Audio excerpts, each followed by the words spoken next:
Hey everyone, it's Marcia. Welcome back to my channel. So today I'm going to show y'all how I silk press my hair, and we're going to jump right into this, starting with shampoo. I'm using Design Essentials Honey Cream Moisturizing Shampoo. I like to start at my scalp and work that shampoo in for about a good 3 minutes, and then I go ahead and get the rest of the shampoo distributed to the ends of my hair, and then I'm going to go ahead and wash this out in the sink with warm water. Next, I'm going to go with Eden's Body Works Jojoba Deep Conditioning Shampoo, and I went ahead and applied that to my hair and left it on for 30 minutes and rinsed it out with cool water. Now, I'm going to say the shampoo and conditioner I used was all I had on hand. Usually, I would use something different, and I'll put those products below in the description box of what I would normally use, because shampoo and conditioner does matter on how lightweight and how silk straight your hair is going to be. But these two products that I used got the job done, so it's cool. I then sprayed my hair with Alpha G Keratin and Green Tea Reconstructor to help strengthen and protect my hair. Then went ahead and used Motion's Foam Wrap Lotion, and this is going to give my hair a body. And I started with the back sections. I came back to the front sections later, but I used 1 to 2 pumps, about a quarter size amount for each section. Next, I'm going to go in with Aveda Smooth Infusion Style Prep Smoother, and this is also serving as a heat protectant. It does have protein as well, so just remember that the Alpha G also has protein, and sometimes too much protein can be damaging to your hair, so do not overdo it with either of those products. With Aveda, you just want to use like a dime size amount. Actually, I could have used a good pea size for each section, and that would have been enough for the style prep, the Aveda style prep, and that is it. You don't need much at all. If you put too much, it's going to weigh your hair down, and that is not what we want. We don't want it to be weighed down and heavy. But yeah, I think I kind of overdid it. I put a little bit more than I needed to. My hair wasn't weighed down, but it wasn't as light as I would have liked it to be.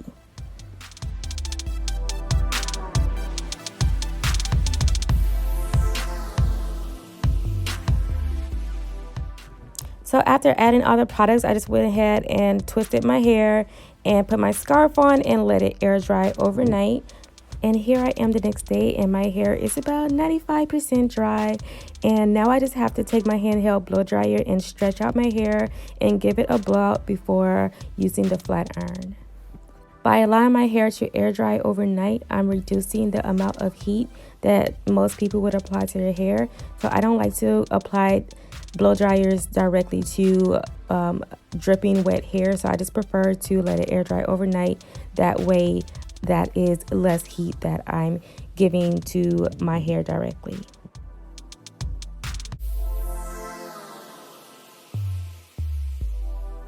Now it's time to flat iron this hair. So the flat iron that I'm using is by Tool Science, and I don't think they make this one, but there are similar.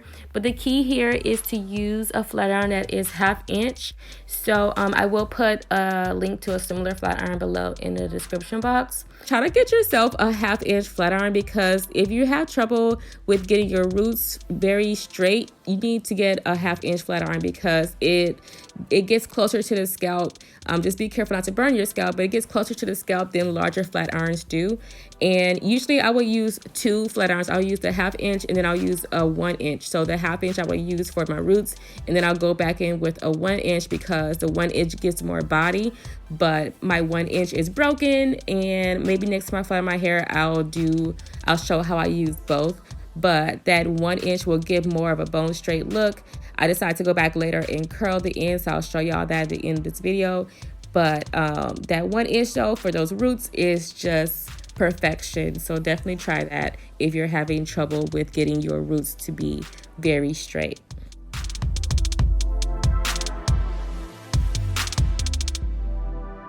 And as you can see, all I'm doing is combing through with my rat tail comb, and then passing the flat iron, followed by the rat tail comb at the ends of my hair, just to make sure I get all the hair in and help smooth it out even further. Also, I did a total of 2 passes. So I did my first pass when I was straightening out my hair, and then I did the second pass later when I curled my hair with the flat iron.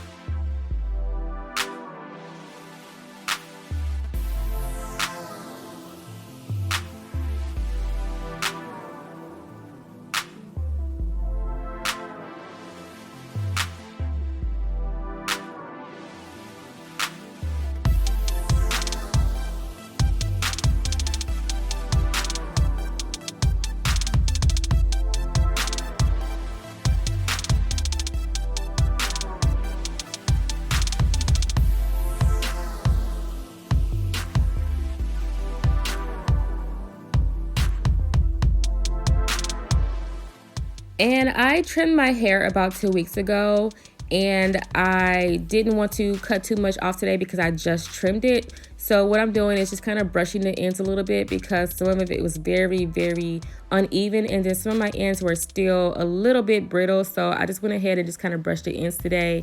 But I just kind of just went ahead and just took some sections and just kind of brushed the ends because I'm probably not going to be flattening my hair for a few more months, and I'm letting it grow right now. So I didn't want to like overly do it with doing it how I normally cut it when I straighten out my hair. So I did it just the way I wanted to do it for today. I would not advise you to just cut it the way I am, but if you need to, I mean, go ahead and do it. It worked for me. And then being that I just trimmed my hair when it was curly, I can kind of eyeball on how finding my guide. I didn't have to use a guide. I can just kind of eyeball where I need to cut it. Other than that, if you want to see how to really cut your hair, like a real cut with straightened hair, I may do that in a good 6 months from now. But today I'm just brushing my ends, so just to kind of get the rest of the dead ends gone and just kind of even out some of the hair that I missed when I cut it while it was curly a couple weeks ago. Okay, and this is my second pass with the flat iron. If you don't want to use too much heat, I would advise to maybe use some flexi rods to get this look. And that way you can just sleep in it overnight or leave it in for a few hours.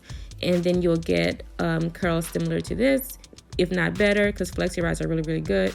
So yeah, that's my second pass. I was not going to put extra heat on my hair.